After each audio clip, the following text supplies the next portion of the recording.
Not really, because generally before 5 I try to park at Pan Am, but after 5 or 4:30, when you can park anywhere, especially at 4:30, you can't park anywhere. So I still try to park at Pan Am.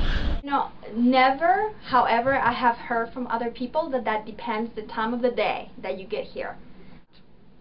So you have to be strategic about that.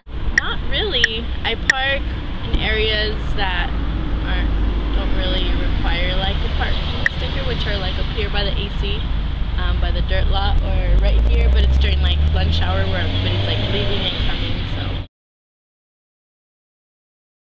so. You know what happened was, the reason why I stopped parking on campus is because Frenier Hall, right next on the sidewalks, even that you need a permit, and they didn't have any signs up whatsoever. And I parked there without a parking permit, and I got a ticket one day.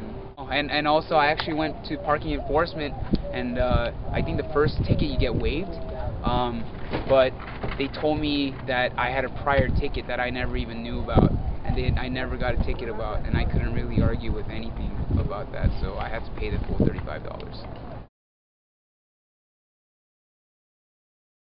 Okay, so this one guy, like, I figured that he was leaving because he had his backpack and he had his keys jingling walking down, and like I followed him. Like, it wasn't that I was stalking him necessarily, like, you know, within like 10 feet of him, driving right behind him, but I was trying to follow him, and then I parked and I waited for him for almost like 5 minutes, and then he got out of his car again and then just walked off. So I waited and ended up being late to class. So I was like, I wasted all that time. He knew I was there because like he saw me a couple of times. He was like in his car, and then he looked and he kind of like waved, and then he like kept doing stuff. So I thought that that was like a sign, like I'll be right back, like I'm gonna get out of my spot. But no, made me look like a fool just sitting there, like I was letting other people pass around me, like go around, and I ended up being late to class.